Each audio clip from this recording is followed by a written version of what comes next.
Hello, everyone. Welcome to the webinar.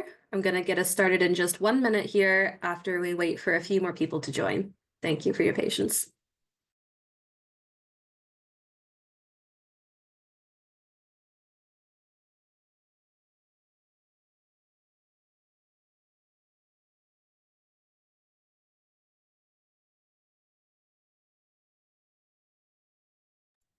Okay, looks like lots of people are coming in, so I think I'll go ahead and get started on time since we have a lot of content to cover here today. A few housekeeping rules that I will get us started with. First of all, welcome to today's webinar. We are very excited to have you. This webinar is being recorded.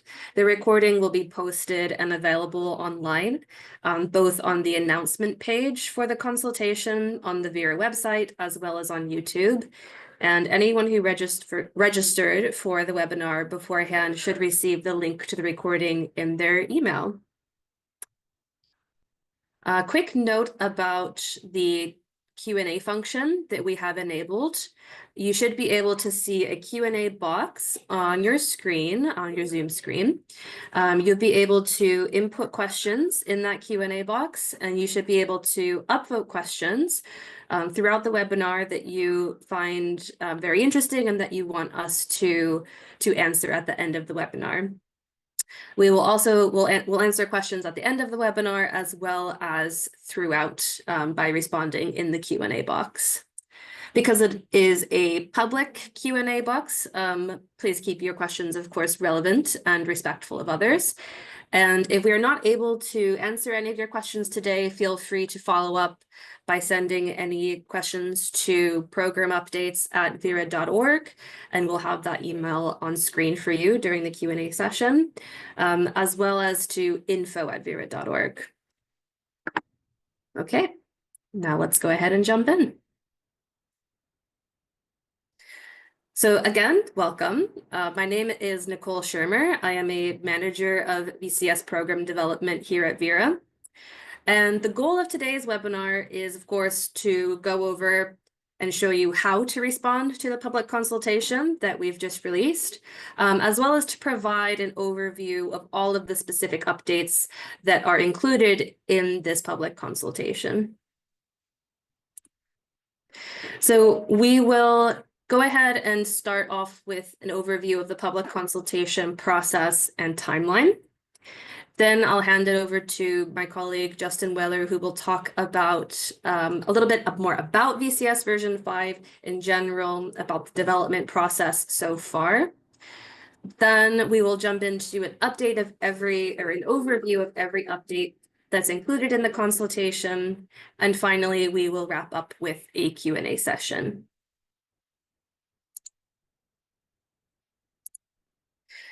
So Vera has launched last week the first public consultation to gather stakeholder input on the initial updates for the next version of the Verified Carbon Standard Program, which will be VCS version 5. The full text of the public consultation document is available on Vera's website, and you can use this QR code that's on screen to pull up the PDF of the consultation document now to follow along in this webinar if you wish. As I mentioned, if you have any questions pertaining to the content of this public consultation, feel free to email us at programupdates@vera.org. So for this public consultation, Vera is piloting its new digital public consultation platform, which is hosted on the Vera Project Hub. This new platform has the benefit of being housed on the Project Hub. Instead of using an Excel spreadsheet or a Google Sheet to gather input, we'll now gather it directly. And we hope that this will be an improved user experience and a more user-friendly digital form. There is an external user guide for this new digital consultation platform that we published alongside the announcement. So if you need help for that, please, or if you need help using the new platform, please have a look at that external user guide. And if you have any issues accessing it, please email hubsupport@vera.org. I'd also like to take the next couple of minutes to actually walk you through the digital consultation platform and show you how it works. So I'm going to stop sharing and then reshare my screen. So just give me 1 moment, please.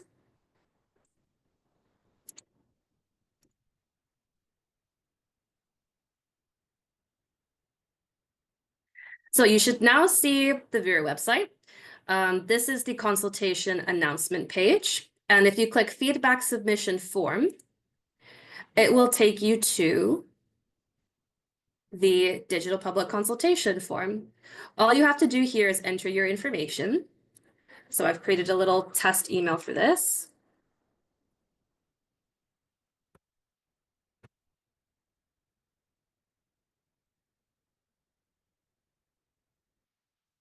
You enter your first name, last name, your country, your stakeholder type, and whether or not you want it to be published anonymously or not. You then check your email to verify your account. I've done this earlier, so I already have an email in here. And then you click into that email and you click the link here, and that will take you directly to the consultation form. These are all of the questions exactly as they appear in the consultation document. If you'd like to save and come back later, it will automatically save your responses. You can simply leave by exiting your screen and revisit it by clicking the same link. Okay, now give me a moment to share the PowerPoint presentation again. Thank you.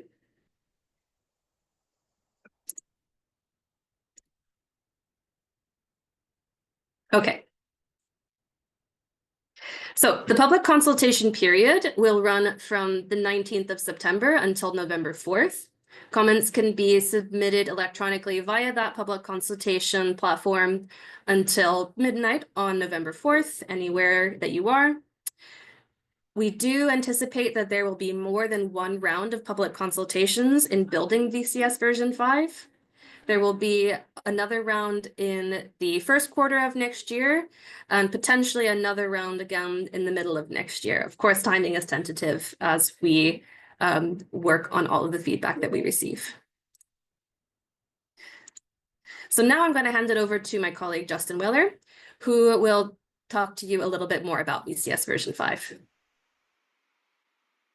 Thanks, Nicole. Justin Wheeler, Senior Director, VCS Program Development. Thank you, everyone, for joining.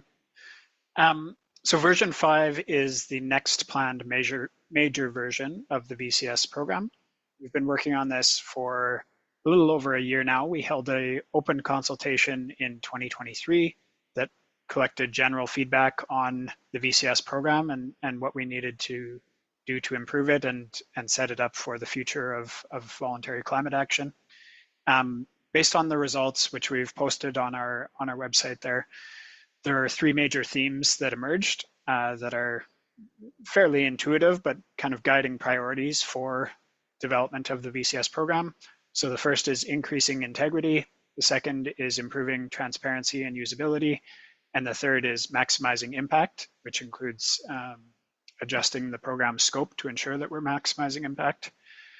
So out of that feedback and internal consultations and targeted consultations, including the VCS Program Advisory Group, we've developed a set of proposed updates for the transition to version 5. Version 5 versus version 4.9, for example, the main difference there is it gives us a little more freedom to kind of go deeper. With a minor update, we tend to be adding minor corrections or additional clauses, whereas with a major version, we can rethink some of those program fundamentals. So on the next slide, we just have a quick summary of some of those key topics that we're capturing in this consultation and in version 5. So some of these are in the consultation. There will be multiple rounds of consultation for development of version 5. So not all of these are detailed in this consultation. But as you can see, we've grouped them sort of into those three themes: integrity, impact, and usability. Within integrity, we have updates to the principles and other sort of fundamental program elements like additionality and permanence. That's a lot of what you see in this consultation, as well as updates to the safeguards approach, building on the updates we made to align with the ICVCM, but building out some specific tools and further updates to make sure that those safeguards are fully implemented and usable. In terms of scope, we are revisiting the scope exclusions that are currently contained in Table 1, so you'll hear a bit more about that. We're also revisiting the concept of approved programs and how we enable and align with other programs, including Article 6 of the Paris Agreement. And then for methodologies, there's also updates to the methodology procedures and methodology requirements that are sort of overarching and determine the scope of the program. Within transparency and usability, there's a couple key things we'll touch on here, but that's kind of an overarching theme that you'll see more as the actual program documents and tools get fully fleshed out.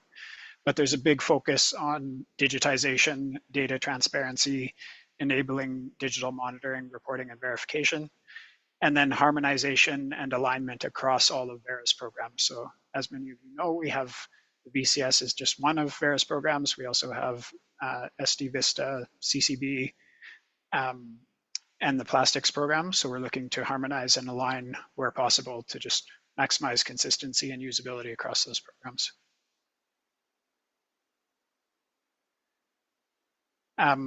So one of the key questions we had as we were structuring this consultation is that it is a lot of content, and you'll see we have a lot of speakers today. So we wanted to do a quick poll. We're just going to touch very briefly on each topic today, but we want to do a quick poll just to see if anyone would like a further detailed follow-up webinar with a deeper dive on any of these topics. So feel free to respond to the poll to specify your interest. You can also, of course, follow up with email if you have specific questions or want to set something up for a group that you represent. We're happy to do some follow-up presentations to specific stakeholder groups. So that poll's launched now. There's no rush to fill it out. We'll leave it open for a while. You can even answer it once you get closer to the end of this webinar. So now we're going to jump into our proposed updates. So I'll hand it back to Nicole to introduce the first set. Thanks very much, Justin. So in front of each group of updates in this webinar, we're just going to have a little introductory slide to give you a preview of what's coming up in this group of updates. And that should also help any viewers of the recording after this webinar so that they know which chunk of the recording their update of interest might be included in. So for this section, we're going to be covering the VCS program principles and fundamentals. So we'll talk about principles, updates related to additionality, conservativeness, and permanence. And I'll keep it very brief just at that. And I believe I actually have the first update overview of the consultation. So this update is about revising the VCS program principles. The VCS program principles are meant to provide the foundation for the VCS program rules and requirements and to guide their interpretation. Currently, there's two sets of VCS principles in the program documents. There's one in the VCS standard, one in the VCS program guide, and there's also a set of VCS quality assurance principles on the Vera website. These principles are meant to guide the quantification of reductions and removals, as well as to describe the shared characteristics of a verified carbon unit, or VCU. With version 5, we recognize that there's an opportunity to consolidate and update the VCS program principles into one overarching set of principles that's aligned with both ISO 14064, as the current ones are, as well as with the core carbon principles that are set by the Integrity Council for the Voluntary Carbon Market, or ICVCM.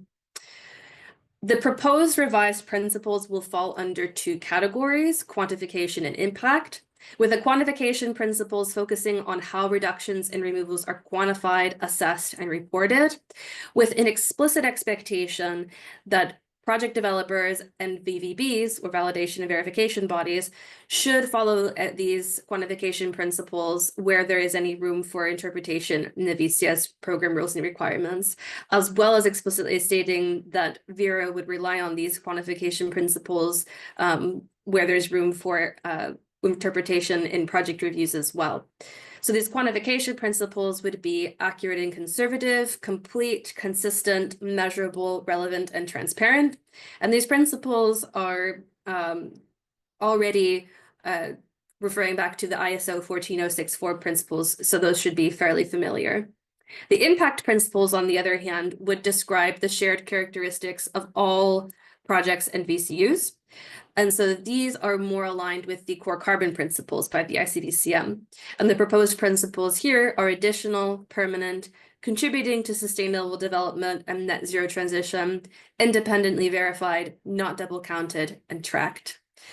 The requested feedback that we're looking for on these proposals are quite simple. It's do these principles make sense? Do you agree with them? Believe that there are any that should be added or removed? Then there are some more specific questions about accurate and conservative, and if combining that makes sense. With that, I'm going to hand it back over to Justin, who will give us an overview of the additionality proposals.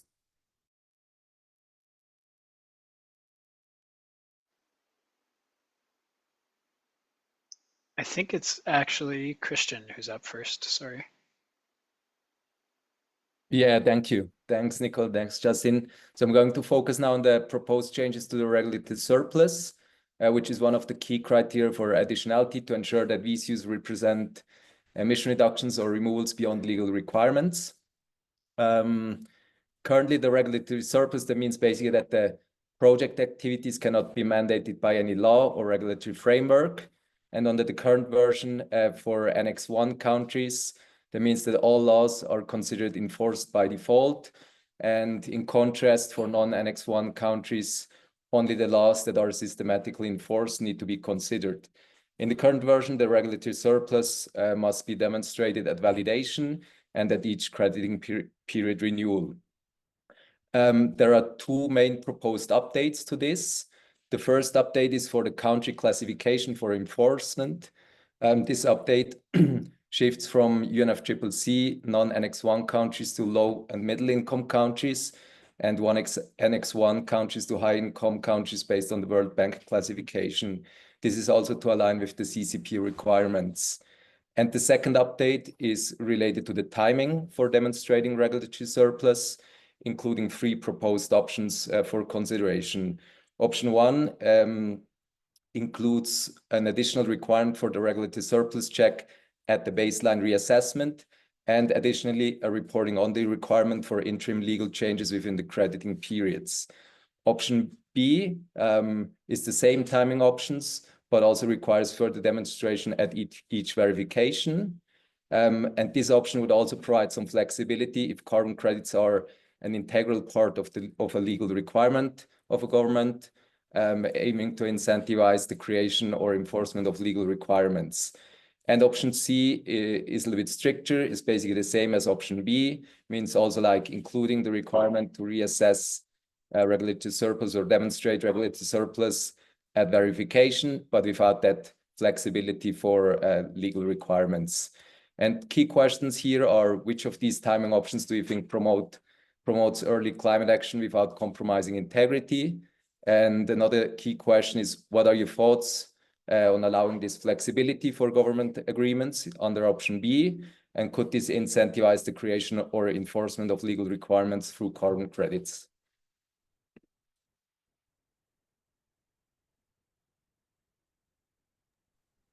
Thanks, Christian. Now passing it over to Justin.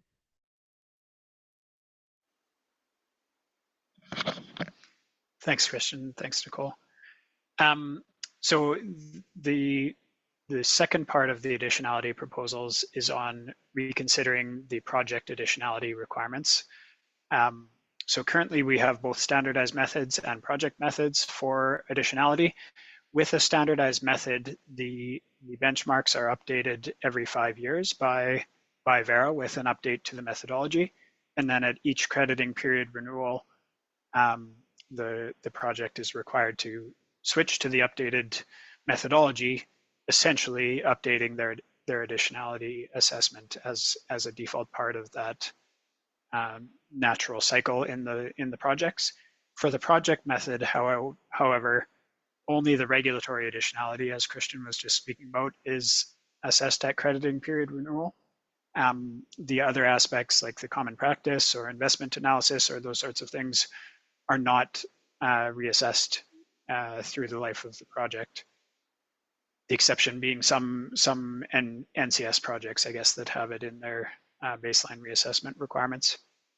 So the proposal here is to, again, it has a couple options that we're looking for feedback on. So the first is around transparency. Right now, additionality is assessed ex ante, and then there's no ex post reporting on how reality emerges compared to the assumptions that were made in that additionality assessment. And that's something that we've seen some stakeholders looking for reporting on. So one option is to just introduce reporting requirements, probably with some triggers and thresholds. So if the reality deviates significantly from the assumptions made in the initial additionality assessment, then you would report on that. Or maybe it's just automatically reported in every verification report. So please give us your feedback on that proposal. And again, there's an option here. We could just make this standardized but optional. So it would be a way of projects kind of going above and beyond and demonstrating increased transparency, or we could require it for all projects. Again, looking for feedback there. So the blue brackets indicate options that we're looking for feedback on. In terms of timing, so obviously the current system is the default option, which would be not to reassess at crediting period renewal. We're considering requiring reassessment of additionality, or maybe certain types of additionality assessment at each crediting period renewal, or potentially more frequently, like every 3 years or every 5 years. And the reassessment approach would be a combination, or well, it's open to input, I guess, in the consultation. So could look at the actual results for the projects, could update expectations, so forward-looking, as well as update the penetration of a technology or current state of a sector or technology. One of the things that this potentially allows us to do that, again, we're looking for feedback on, right now, we have a limit on the number of crediting periods. So for an energy and industrial project, you can have 3 7-year crediting periods, which is what's shown in the diagram there. If we introduce this reassessment of additionality and you had a full reassessment demonstrating ongoing need for carbon finance, otherwise the activity would cease. So maybe like a CCS project or a landfill gas project that has all costs and no cost savings or benefits with the technology, then potentially we could give additional crediting periods to those projects that demonstrate an ongoing need. So that would obviously be a material change to the program that we're looking for input on. And just a reminder for those who are looking to follow along, the numbers at the top of each slide correspond to the headings in the PDF consultation document. So feel free to open that up. There's a link that's just been posted if you're looking for that. So the fourth part of additionality is on prior consideration. Currently, the VCS program does not require demonstration of prior consideration of carbon credits. So basically, we don't require you to prove that you are doing a project because of carbon finance. Instead, we have prescribed time limits between the start of the activity and the registration and validation within the VCS program. The ICVCM has signaled that they may strengthen their assessment framework around prior consideration. So we're considering some kind of proactive changes to address that. So this is a 3-part proposal. The first part is we're considering requiring all projects to list on the VERA registry as either under development or under validation prior to the start of project activities. So currently the under development listing is optional, and many projects use it for the sake of kind of demonstrating that it's real and that they're making progress on the project, but it's fully optional. So the proposal 1 would make that mandatory and require that prior to the start of project activities.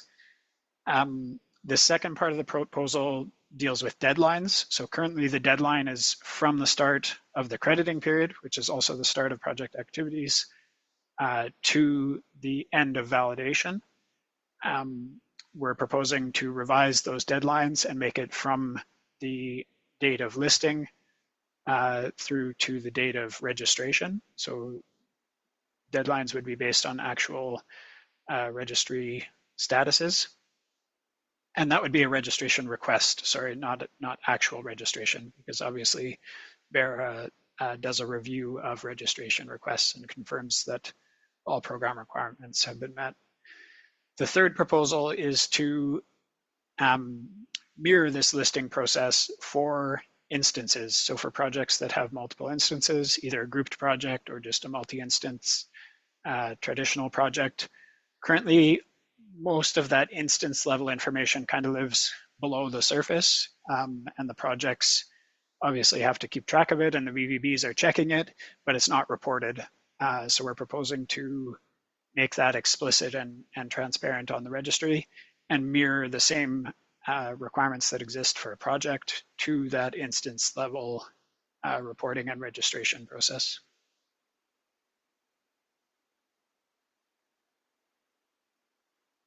Oh, sorry. This slide just has a bit more detail, but I think I already covered all of this, so it will be posted, but I think we can skip over that. So the next proposal, 1.5, relates to completeness. So the current project start date definition is different between AFOLU and non-AFOLU projects. And the reason for that is the AFOLU projects have a start date at the start of project activities, even if those activities are not necessarily the start of emissions reductions and removals. So the classic example would be an afforestation project. If there's a bit of land clearing and preparation and planting that happens before the trees start growing, the emissions associated with that are included in the project. And currently the start date is at the start of those activities. This is different for energy and industrial projects. So we consulted on this around this time last year. For energy and industrial projects, we don't explicitly deal with those pre-project emissions from site prep or construction or fabrication of the equipment. With some of the newer project types, those pre-project emissions may be more material for industrial projects.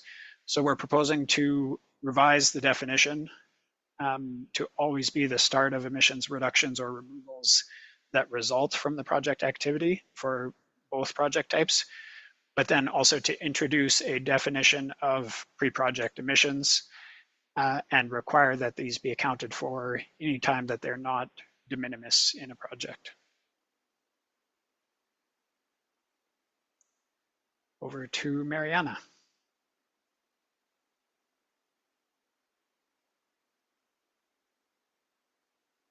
I'm also presenting this one. Sorry, I didn't introduce myself before. My name is Christian Erath. I'm Director VCS Methodologies. So on this line, I'm presenting the proposed updates to de minimis. Currently, there are two related concepts in the VCS program that reflect the level of accuracy required for estimating reductions and removals. The first one is de minimis, which allows projects to include minor emission sources to reduce the monitoring burden. Currently, this is applied to AFOLU projects, excluding minor sources and sinks that account together for less than 5% of the total greenhouse gas benefits. For non-AFOLU projects, currently this is not explicitly defined. And the other concept is materiality, which assesses whether errors or omissions are affect greenhouse gas statements and decisions made from them. GBBs determine materiality with thresholds of 1% for large projects and 5% for small projects.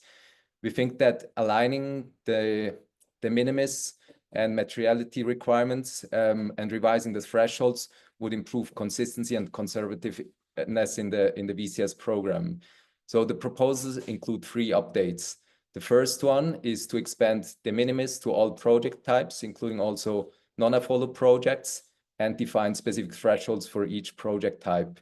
The second proposal is to align de minimis with materiality treatment considering the project scale. This means that, for instance, large-scale projects might have a different de minimis threshold compared to smaller projects.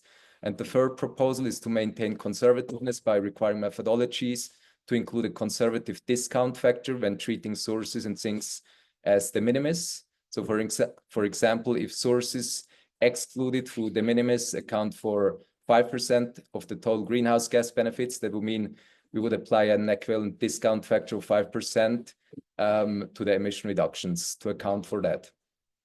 The requested feedback, basically, there's some key questions. One is, should different de minimis thresholds be defined for specific project types? Another question is the same basically for the project scale, so whether there should be different thresholds based on the project scales. And the other one is like whether or would applying a discount factor help to ensure conservativeness of the program in treating sources and sinks as de minimis. So this is also one which we basically start a little bit higher level, and then based on the consultation feedback, we will do further work on the details and potentially also have another consultation on this one.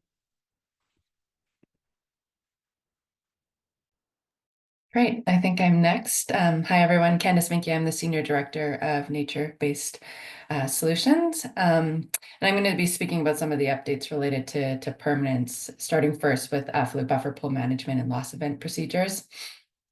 So the changes relate to how we manage the buffer and handle loss events. As many of you probably already know, the VCS program addresses non-permanence risk by requiring project proponents to deposit percentage of their credits into the pooled buffer account, which we then draw upon to compensate the atmosphere in the case of a reversal event.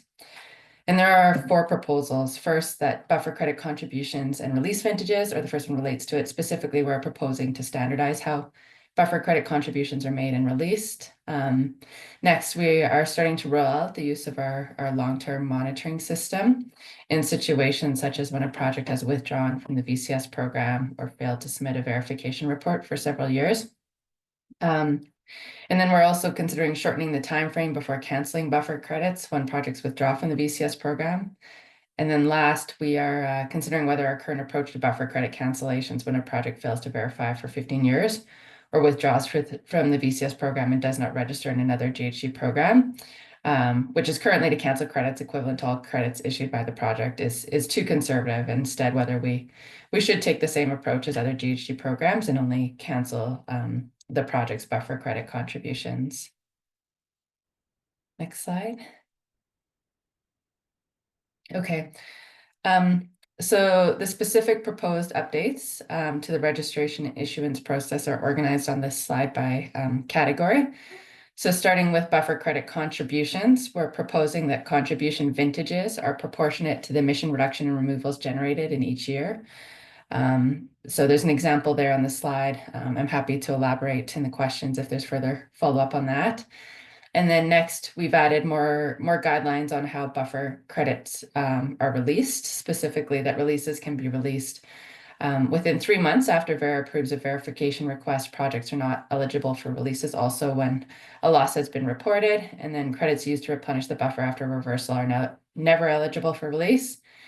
Release vintages are proportionate to previous vintage contributions, and releases will not be issued until after the project proponent has requested issuance for all verified credits and then also paid the VCU issuance levy. And then on buffer credit holds, we're proposing that all credits associated with the project are put on hold at 5 years if a project fails to submit a verification report, instead of, I think previously we had 50% at 5 years and 100% at 10 years. So this is definitely easier to manage and takes more immediate action. And then we are also proposing that all buffer credits are immediately put on hold when a project withdraws from the program and has not registered in another greenhouse gas program. Next slide. Yeah.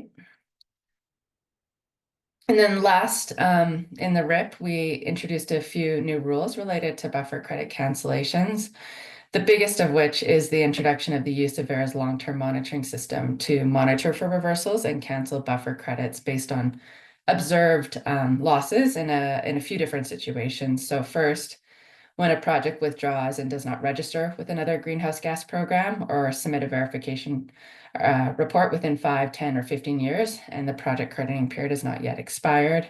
And then 2, when a project fails to submit a verification report within 15 years and project crediting period has not expired as well. And then 3, at the end of the project longevity or the end of the monitoring period, whichever is later. And then we've also introduced the possibility of cancellations being equivalent to all buffer credits associated with the project instead of the total number of VCUs issued to the project like other greenhouse gas crediting programs.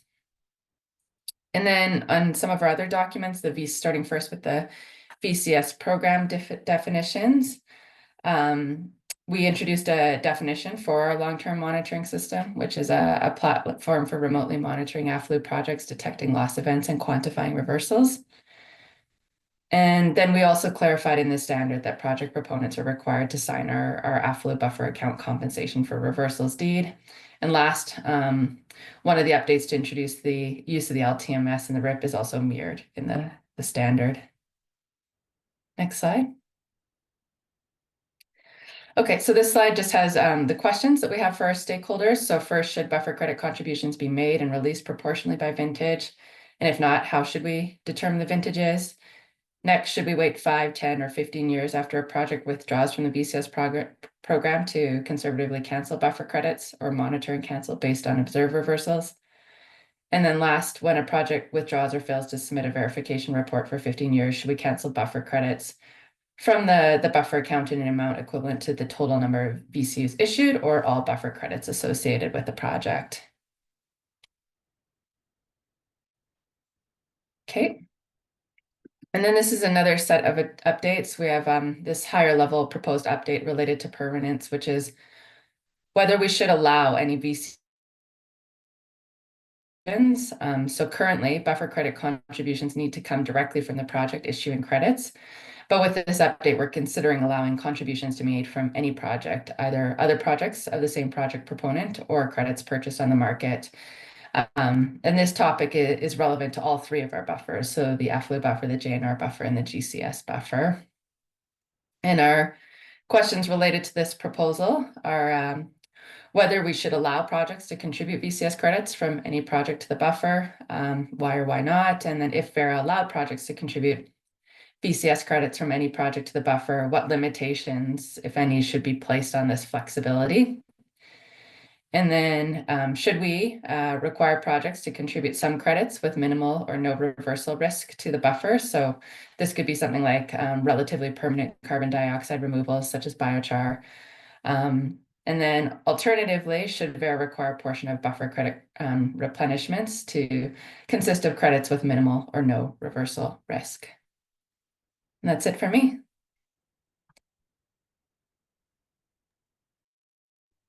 Thank you, Candice, and everybody who presented.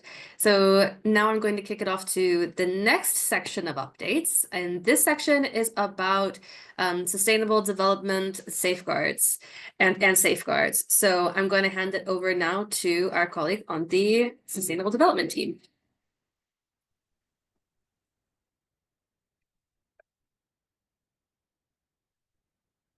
Thank you. My name is Mariana. I'm the Social and Environmental Safeguards Manager, and I'm going to be sharing with you some of the updates for now for the stakeholder engagement section and some of the main plans that we have been working with for the new VCS version is that the stakeholder engagement requirement would come with more specific guidance, and it would emphasize more risk assessments rather than binary assessments. It would focus a little bit more on the design phase to ensure an ongoing protection to stakeholders throughout the whole of the project. And one of the proposals as well is that it would be incorporated to all program documents and that it would become also a part of the main safeguard section. Some of the key updates would be the mandatory stakeholder engagement plan at the validation stage, have local language processes, clarified engagement with Indigenous peoples and local communities, inclusion of the cultural heritage on the section, and an expanded section on FBIC. Some of the tips that might be more useful on how to do the process, locally based grievance mechanisms, and a focus on marginalized groups and improve transparency in the decision making and reporting. Yeah, now up to Renata for the safeguard section. Thank you. Thank you. Hi, everyone. I'm also part of Mariana's team leading the social and environmental safeguards. I will be now talking about section 3.19 of the VCS standard. This section, as you all know, refers particularly to the social and environmental safeguards. I just want to say that we are envisioning a lot of structural and systemic changes for the upcoming year. And in this particular public consultation, we wanted to focus on some of the key changes that we want to do at the requirements level, while also understanding some of the feedback that you may have on where some of the more systemic changes may go for next year. So on the structural changes that we're planning, we are really trying to increase the objectiveness and effectiveness of the implementation and assessments of the safeguards. The main upcoming changes include a risk-based approach as a new strategy to allocate more resources on the highest risk projects phase. So basically putting out standardized procedures and risk questionnaires that can help project proponents understand more the level of risk that they face depending on each of the safeguards. Then the current proposal only exclusively focuses on strengthening the safeguards requirement. For this, we are trying to analyze a strategy of having a common set of safeguards that are applicable under all VERA programs. So having a system that would be easily implementable for projects that are, for instance, applying both CCV with VCS, making it a lot more easier to be compliant with the safeguards requirements. So we would love to hear your feedback about some of the opportunities and challenges that you see with this change. And then the second one, you'll see that in this particular section of the document, we refer to some of the specific requirements changes that we aim to make. So on the language, on benefit sharing mechanisms, on respect for human rights and equity, property rights. Some of these requirements changes, the proposal that we're making is either strengthening some of the requirements. Just to mention a few examples here, we're trying to really increase the rigor upon which we are assessing property rights here beyond just the instance of change in property rights when a project is issuing that particular instance. And so we're trying to really see where some of the gaps that these requirements may be able to strengthen them more. Finally, we're also proposing some changes for the ecosystem health sections, including ecosystem conversion. We want to strengthen a lot the definitions that we have for those particular requirements, and we would love to hear from your feedback. What are the areas that you may be struggling the most in understanding compliance? I'll now turn it over to my colleague Lorena to talk about sustainable development. Thank you, Renata. Yes, hello everyone. My name is Lorena Arredondo, and I'm the Senior Manager, Sustainable Development, Program Development and Innovation at VERA.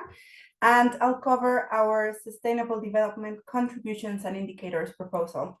So as many of you know, currently VCS projects registered on or after January 2023 must demonstrate contributions to at least 3 Sustainable Development Goals, one of which can be SDG 13, climate action. There is a grace period for projects registered before this date until after January 2025 to comply with these requirements. And then projects have 2 options to demonstrate these SDG contributions. They can report their contributions using the SDG indicators published by the UN, or they can self-define their indicators when an appropriate one is unavailable in the SDG metadata. And this is the most used option because many or most of the SDG indicators were initially designed to measure country-level progress towards sustainable development. So we can think of universal health coverage instead of project-level interventions that we see more in our projects, like setting up and running a mobile health clinic. So there is also the option for VCS projects to certify additional sustainable development benefits using other Vera programs. You might know the Climate Community and Biodiversity Standards, or CCBS, or the Sustainable Development Verified Impact Standard, or SDVSTA. So our high-level proposal here is developing a tool that can support projects to efficiently, but yet flexibly and in a standardized way, report their SDG contributions, and also optionally demonstrate these sustainable development benefits using simple methods that are aligned to these other Vera programs. And this proposal, we consider, will enhance program usability, increase quality, reduce burden, and of course, help with standardization. This could look like a tool or like an indicator catalog that helps projects select adequate and standardized common SDG contribution indicators. For instance, we could think of by activity type, along with more detailed guidance that can help projects quantifying and assessing those contributions. So we look forward to hearing your thoughts on this proposal, and the questions focus mainly on which features would be most useful in a tool like this for you, and then also gathering your suggestions for streamlining and aligning VCS with our other Vera programs, so CCBS and SDVSTA. And we'll put more detailed proposals in the future based on the feedback that we receive. And now I'm passing it over to my colleague, Karina, who will continue presenting the next proposal. Thank you. Thank you, Lorena. I'm Karina Bautista. I'm Senior Program Officer for Nature-Based Innovations, and I'm going to be presenting on this update that proposes new definitions to enable smallholder and community-driven projects access the VCS program. So smallholder and small-scale projects are decisive players in mitigating climate change. Nevertheless, these projects face many challenges and struggle to access the VCS program. Also, a definition of the two in the OFOLU context remains inconsistent across international organizations. So upon first exploration, where Vera found that there's no one-size-fits-all solution, we're proposing two solutions. The first is program-level definitions that allow the design of methodology-specific pathways for smallholder-based and/or small-scale projects, taking into consideration that a project can be either or both. So for example, in the improved agricultural land management methodology, there could be default values introduced specifically for the use of smallholder-based grouped projects. So we're thus requesting feedback on the adequacy of these definitions, as well as the barriers faced by these two groups. The other solution is that we're introducing an optional default non-permanence risk rating to the OFOLU non-permanence risks tool, the NPRT. The NPRT is used to assess the risk of a project, but the assessment can potentially create and add more burden to these projects, specifically small-scale projects. Thus, we are curious to understand if a default deduction would help streamline the development of these projects, and if a 20% deduction is an appropriate reduction rate.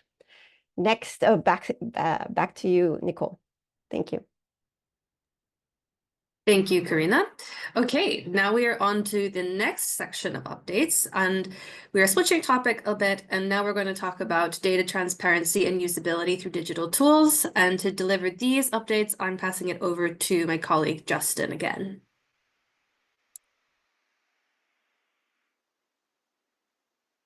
Thanks, Nicole.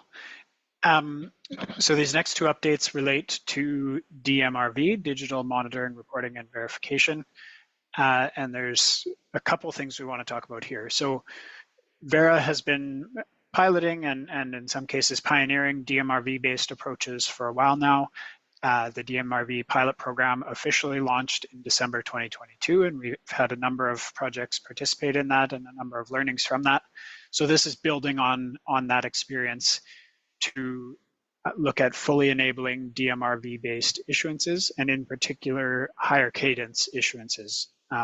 So if you have a project where all of the required data and monitoring parameters are coming through a DMRV-based system on a high frequency, proponents are interested in starting to issue VCUs on a higher frequency based on that. So this is mainly process type changes, although there are some requirement changes needed to enable this. So we've set out or proposed some eligibility criteria for which types of projects would be allowed to do this. They're mostly fairly self-explanatory. So a project must have completed its validation and a recent verification. So a first verification under a full kind of traditional verification and reporting structure. And that validation and verification must include the proposed DMR system in its scope. DMRV projects must, as I said, have all data required for the calculation connected through the DMRV system. The VVB must be connected into the digital monitoring and reporting system, so have real-time algorithms and testing processes to ensure the quality of that data, or high frequency, if not real-time. And then there's an application process. So we're proposing that projects would apply to us, not an onerous process, but just identify their interest in conducting DMRV-based issuances and demonstrate that they meet all of the eligibility criteria. Then they would establish their connections from their DMR system and the VVB's digital verification system into the Vera Project Hub, and ensure that that connection is working with some test data, all the calculations are working. Once all that is done, then you could do issuances on a high frequency basis. And so a couple of rule changes are required to enable this. One of these is the current ISO process is laid out as a sequential process. So you must do your reporting and then do your verification. Obviously, if this is happening in an ongoing digitized way, we need to deviate from that a little bit. So we've specified a proposed deviation there, or that we would authorize a deviation to allow verification activities to be conducted concurrently with reporting activities. And then the second is there may be some parameters or some requirements that cannot be tested in a DMRV way, so like the safeguards examples that we were just speaking about.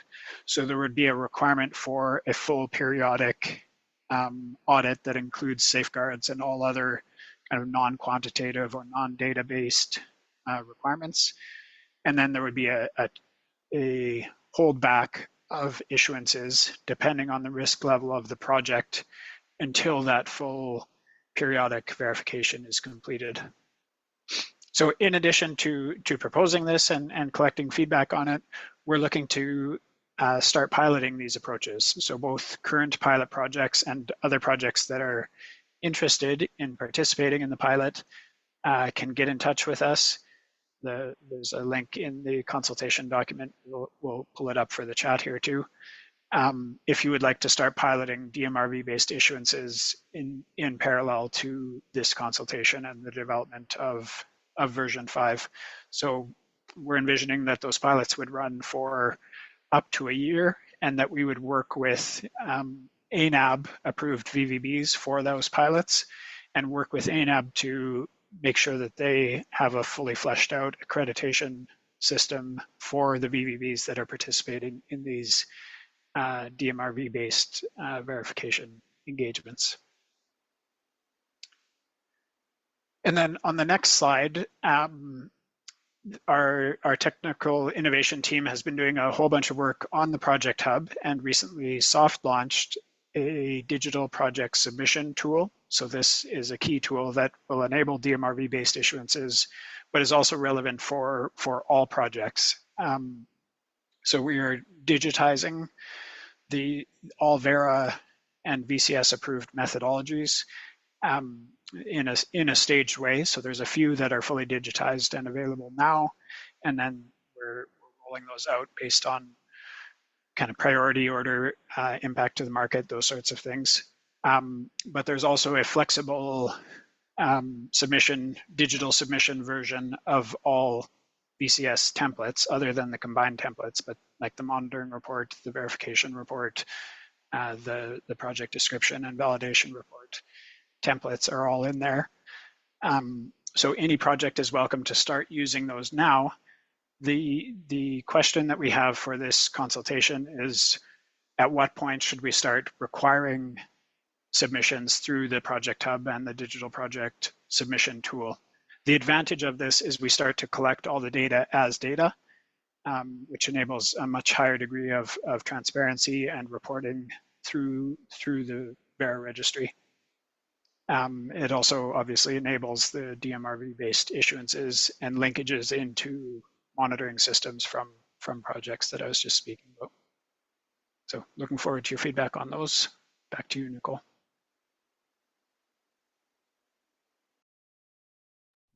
Thanks, Justin. Okay, now we are moving into the final section of overviews about these updates, and this is about providing program scope for maximum impact. So I'm going to pass it over to my colleague, Chai-Mei, for this. Hello, everybody. My name is Chai-Mei Tan, and I am the manager for standards on the program management department. So today I'll be talking about our proposal to remove the concept of approved GHG programs from the VCS program. So currently this concept allows 4 functions under the VCS program. One is for proponents to be able to cancel GHG credits issued under other programs to convert and issue them as VCUs. Second function is to allow VBBs approved under those programs to become automatically approved under the VCS program. The third function is to enable the use of methodologies approved and published under the other programs in VCS projects. And the fourth is actually a pathway to allow projects to transfer over to the VCS program with a lighter touch validation process, which we have called the gap validation process in our standards. So essentially, the proposed update is to remove the concept of the approved GHG programs, which will remove the 4 functions that I've laid out just now. So this will entail not allowing any conversions of other credits into VCUs. And all VBBs now must be accredited by an IAF member, the International Accreditation Forum member. And this is actually a pathway that is in progress, run by our auditing and accreditation team. Third, this will entail only allowing specific methodologies that VERA approves and has reviewed to be used in VCS projects. And we are already managing this by maintaining a list of active and inactive methodologies on our website, which includes methodologies from other GHG programs. And the fourth proposed update is to not allow any more gap validations. So projects from other GHG programs currently registered or previously registered can still transfer to the VCS program. But we're proposing that they can only do this if they fully meet our VCS program requirements and additional criteria and procedures that we've outlined in the consultation. Some of these criteria include the following. They must demonstrate prior consideration based on our currently open update as well, consultation update, requiring projects to have a start date within 5 years of the VCS registration request date, requiring projects to reassess regulatory surplus, additionality, and baseline scenario tied to the project start date, and requiring projects to apply the full VCS program project crediting period length based on the start date. So this proposed update for consultation, we have just a few questions, mainly asking what would be the date, the number of years we should set to limit the start date and VCS registration request date, and the challenges project proponents will face with reassessing additionality, baseline, regulatory surplus. So that's it, and I'll pass it over to, I think, Ian.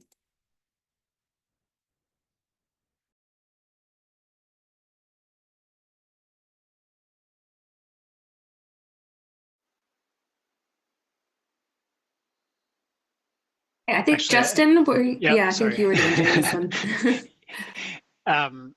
So the next topic under scope, which I talked about in the intro to version 5, is reconsidering the scope of eligible activities. So currently table 1 in the standard excludes certain activities or limits them to certain geographies. So for example, grid scale renewable electricity is limited to least developed countries.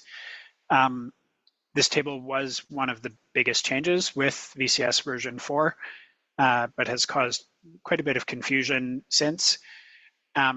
So with the change from approved programs, we no longer necessarily need to have an overarching set of exclusions from the program.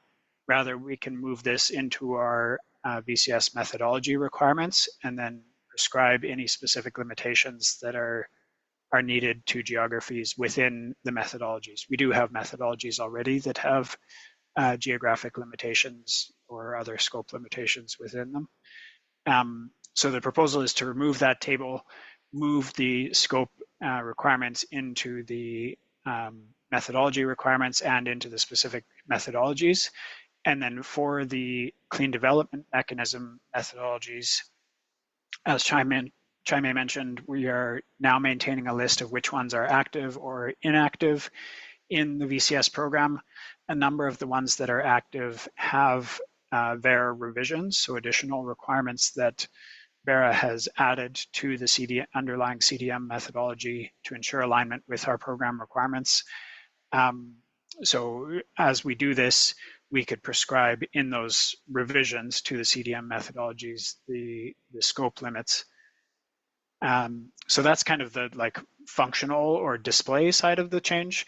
The substantive part of the change is now that we are increasing our stringency and consistency of our additionality testing requirements in particular, we think this opens up an opportunity to reconsider some of these limitations. So we have a consultation question on whether we should broaden the eligibility of some of the currently excluded activities in the VCS program. So the most impactful example probably is, again, the grid scale renewable electricity, and whether we should expand that from just least developed countries to maybe the longer list from the World Bank of low and lower middle income countries, as long as the eligibility conditions and additionality criteria are fully met. So looking forward to people's feedback on that. Now it's over to Jordan. Hi all, my name is Jordan Comerfield. I'm the Manager of Energy and Industrial Innovation here at Vera. We have several VCS methodologies that use biomass to generate reductions and removals. And we're seeking to ensure that that biomass is sourced and used in a sustainable manner that mitigates potential negative socio-economic and environmental impacts.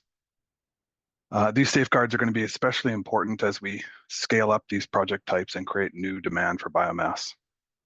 To begin with, we're adding rules for projects using biomass to the VCS standard that require that projects comply with safeguard requirements appropriate to the biomass type used in the methodology at the methodology level. To improve clarity, we're proposing to add definitions for biomass, biomass from byproducts, biomass from waste, renewable biomass, and supply chain traceability to the program definitions. To mitigate and prevent the negative impacts from the use of biomass, we're proposing to add new requirements for methodologies for project activities that use biomass, including the requirement for transparent supply chains, the use of renewable biomass only, the requirement to meet sustainable management practices appropriate to the biomass types, excluding or limiting the generation of credits from uses of biomass where traceability cannot be demonstrated on biomass use in excess of what was present in the baseline. And we're also adding requirements for accounting for upstream emissions from the cultivation, transportation, and processing of biomass as leakage. We're looking for your feedback on our proposed approach and your suggestions on how to improve it. Thank you.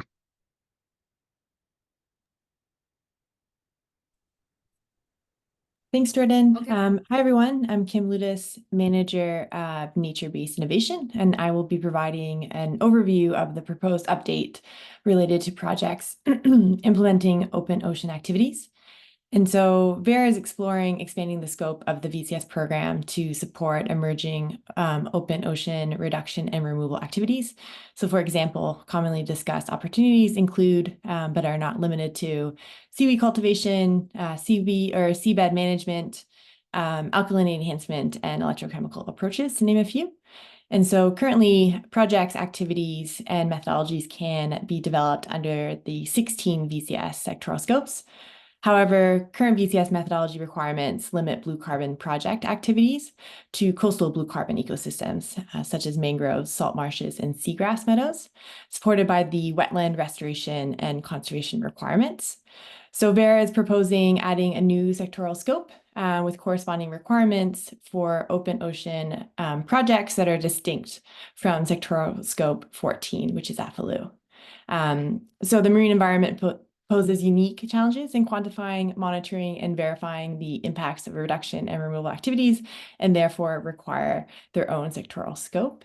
And so there are a few questions in the consultation document on the proposed update, including feedback on which open ocean activities offer a significant opportunity for climate change action or mitigation action in the near term, and that have sufficient science to support crediting under the VCS program, as well as whether Vera should consider expanding this new sectoral scope to include open freshwater bodies as well.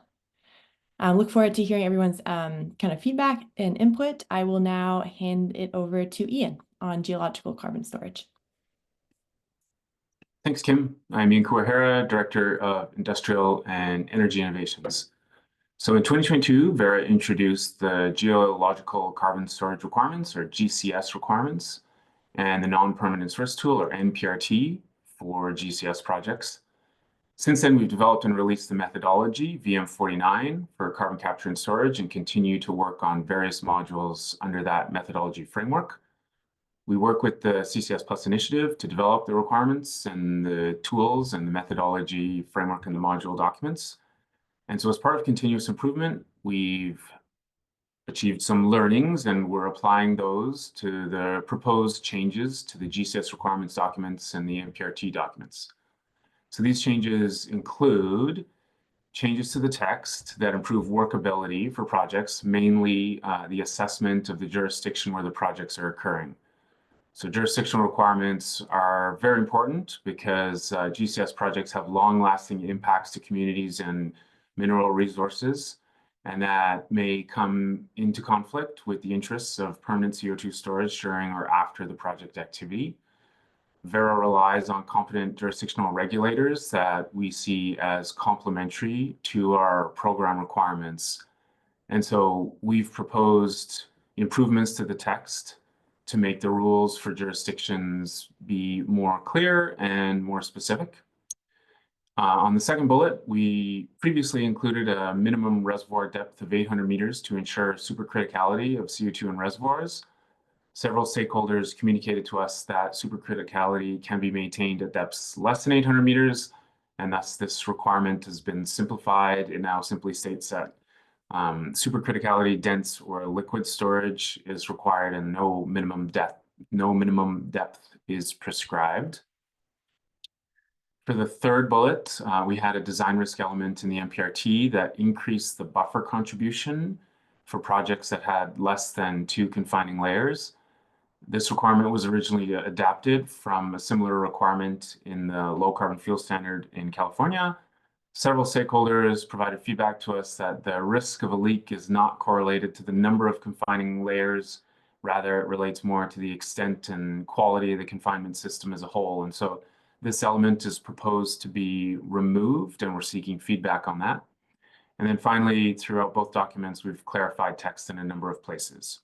So both drafts are included with track changes highlighted at the end of the public consultation document.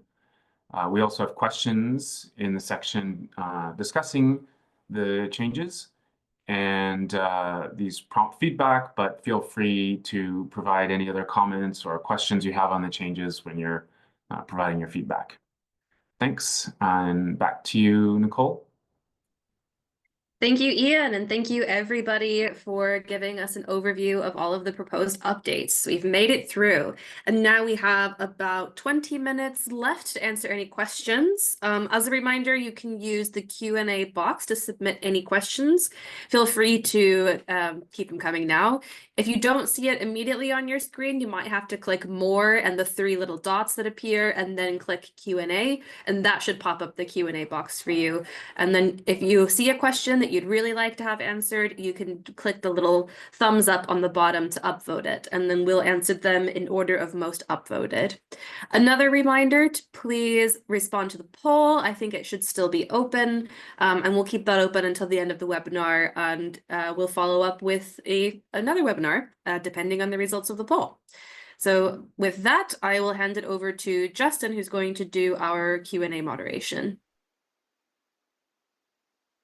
Great. Thanks, Nicole. Thanks, everyone, for sticking with us. We know it was a lot of content, so please do put your questions in if you have any, or feel free to get in touch with us at the email addresses that are listed there. So the first question relates to DMRV. Will you put up a list of DMRV software from various vendors? Is there any approval required for creating DMRV software? So we're not proposing at this point to approve specific vendors or a specific software. Rather, we're looking for the functionality of the software. So the approval would be on a project basis, where a project needs to demonstrate that the software and DMRV system, which will often actually include multiple types of software and meters and things, that the whole system is working properly, that the auditor can validate and verify it, and that it can connect in properly to the Vera project digital submission tool. So it's less about a software, more about requirements. But that is a good reminder that in the consultation document, there's an email address specified for DMRV specific questions or to inquire about initiating a pilot, and that's just dmrv@vera.org. So feel free to use that email address for specific questions on this topic.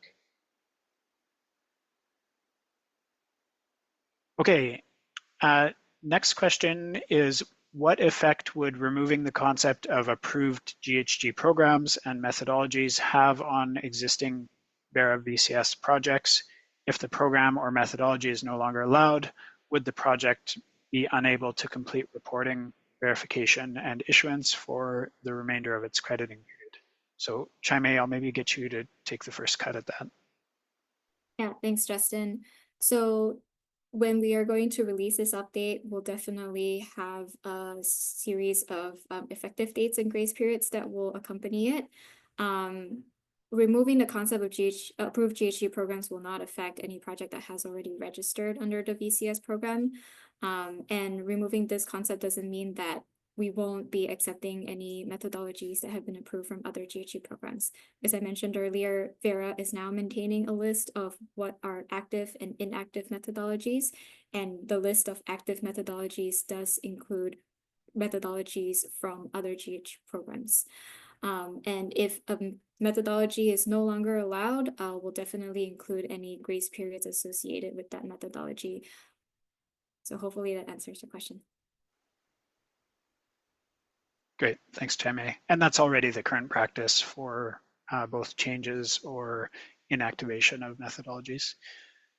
Another question on approved programs. So regarding section 4.1, removing the concept of approved programs, proposal B, project start date must be within 5 years of the VCS registration request date. Does this apply to the AFOLU sector as well? So currently the proposal is not sector or project type specific, but feel free to give us feedback on that if you think there are unique considerations for a specific sector or project type. We'd be happy to hear that feedback. Chaime, anything you want to add there? No, that's it. Thank you, Justin. Okay. Next question is sort of an overarching one. Can you please confirm if all proposals are in line with the requirements specified in ISO 14064 and the core carbon principles published by ICVCM, or Integrity Council for Voluntary Carbon Market.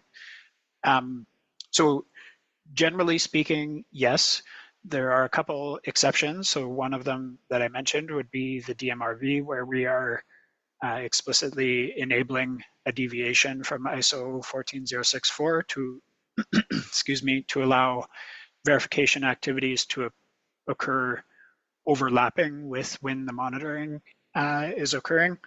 But generally speaking, the VCS program is very aligned and built on the ISO 14064 standard. We remain quite engaged with our ISO colleagues and the various country reps involved in ISO 14064. And we don't plan to deviate from that unless there's a specific need.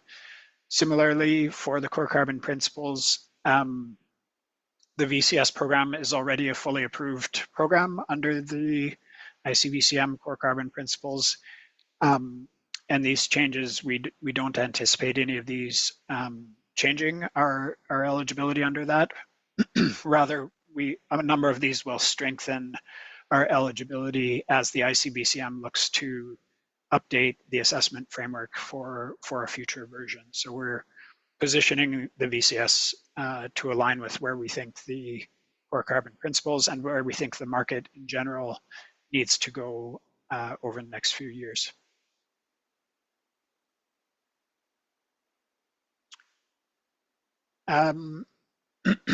Excuse me, sorry. The next question, would you demand a developer to submit details of all farmers participating in an agroforestry project? It will again bring transparency. I wonder if, Karina, maybe you'd like to speak to this since it kind of relates to the smallholder question. Thank you, Justin. I'm not sure I completely understand what it's been asked here, but what I can talk and speak to is that the definitions are proposed at a program level for smallholders and small scale and subsistence farmers, so that there can be different pathways within the methodology. So it depends on the methodologies themselves to propose these different pathways. And in an agroforestry, so in an ARR methodology, right now, there are currently 2 pathways already sort of doing this at the moment, but having it, the definition at the program level, will allow other methodologies to have the same and specify, for example, if a solution within or a default factor, for example, within a methodology could be the best of use for a subsistence farmer, which is different and its livelihood is more it's more critically depends on safeguards. And so default factors used for these groups would ensure that safeguards are being complied and that we can release some burden so that they can access the VCS program. So it would depend on each methodology to what pathway would be offered for each group and the requirements that are going to be needed. Great, thanks, Karina. And maybe just to add more generally, so there is a bunch of information that's already required for each instance or each farm participating in a project, such as the boundary and location files that need to be submitted for the project do need to identify every instance, and that would include every farm if it was a grouped project. And then maybe more generally related to instances, we have some further update proposals coming for grouped projects and multi-instance projects, and that will be in the next round of consultation. So of course, feel free to give us feedback on how any of the current proposals work for specific farmers, or if there's specific types of transparency that you think would be useful to users of the program. But also look forward to more detailed proposals related to instances in the next round of consultation. The next question, what about use of technology for monitoring implementation work from day one? It will bring 100% transparency in the project from day one of the start of the project. So if I understand correctly, this is asking about DMRV to support transparency of monitoring.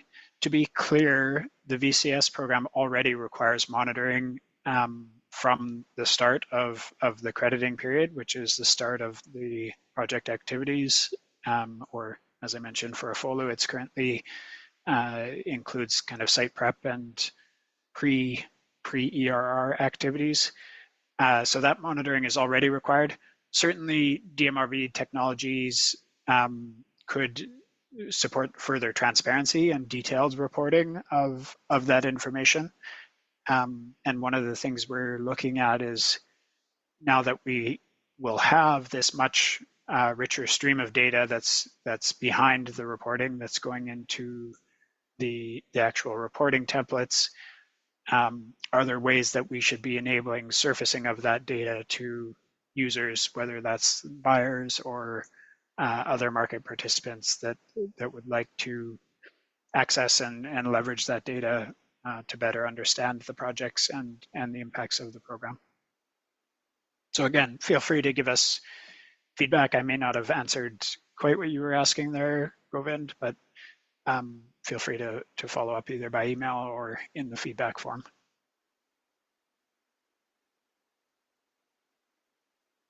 Okay, we don't have any other open questions. We do have a few more minutes, so feel free to type a question in while we're closing here.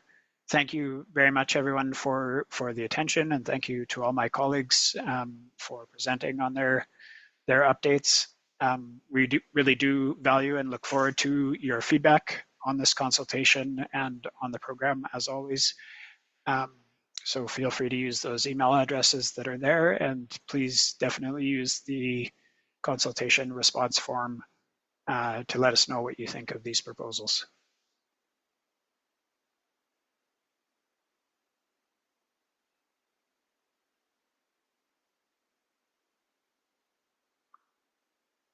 Okay, not seeing any more questions. I think we'll close it there. Thanks, everyone. Yeah, thank you, everybody. As a reminder, the webinar will be posted online after the call. So thank you so much and have a great rest of your day.